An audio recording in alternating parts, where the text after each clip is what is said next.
fear for his life, but that he does believe Mexican officials have tried to put him in the cartel's crosshairs by claiming he was, quote, essential to El Chapo's capture.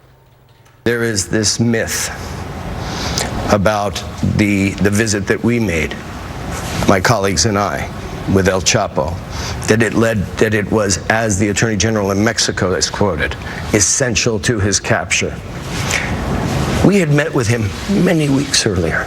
On October 2nd. On October 2nd. In a place nowhere near where he was captured. I didn't do it. It wasn't because of me. Don't come for me. No, I know I shook his hand.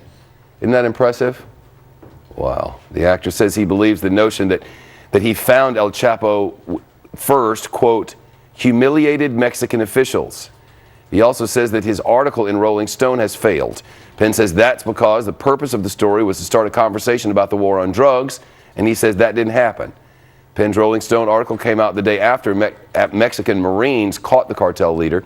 He described El Chapo as a simple man from a simple place and claimed he did not strike him as the, quote, big bad wolf of lore.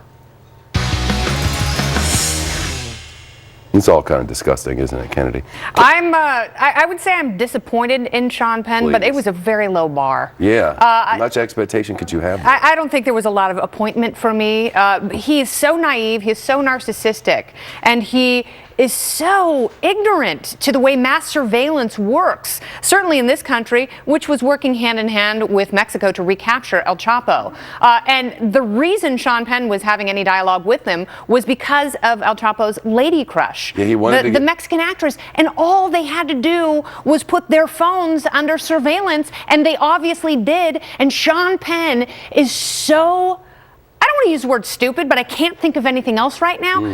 He thinks that because they had their conversation in another part of Mexico than where El Chapo was captured, that means that there's no correlation. No, what they did was they used Sean Penn's communications and Kate Del Castillo's communications, and Kate Del Castillo and El Chapo kept chatting and IMing and texting each other, and of course that led them, the U.S. Mexican authorities, right to El Chapo. It's not difficult, but Sean Penn cannot see that correlation because he thinks he's such a special snowflake that the government could never find him because he's shrouded in this protective orb of celebrity that somehow means it's impervious to the spying eyes of two international governments.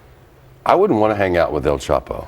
He's murdered a lot of people, and he's ruined lives all across. Not if he hadn't been there, somebody else would do it. But he was there, and he did do it. He was there. He is the guy. He's the biggest guy. I understand Penn's fascination, but just listen to El Chapo's lawyers, who are going right after Penn. I mean, they are blaming him for the drug lord's reincarceration. So it's incredibly, again, naive of Sean Penn to say, like, my life's totally not in danger. It's like, you don't know that. That is not a foregone conclusion. What is a foregone conclusion is the death of Sean Penn's career. I worry about my life sometimes when I cut people off at a traffic light, and he's not worried about dealing with the drug kingpin who's murdered. I don't know, man. I'd be concerned. Has he not seen those pictures? I mean, I get the sense, I know Sean Penn can't write because I suffered through that entire article. 10,000 words of what had just happened. I was so resentful reading that entire thing because it was so self-important and self-satisfied and wordy. And it didn't get to any, phenomenal, magnanimous point that Sean Penn wanted to make about the war on drugs. That was so insignificant to the rest of the article, which was just, I don't know, some sort of word self-pleasurement that was so inappropriate for a journalist, for an actor, and for a human who claims to be a curious storyteller. Well, at some point we'll learn how you feel about this, but for now we'll leave it with that. Thank you. Thank you.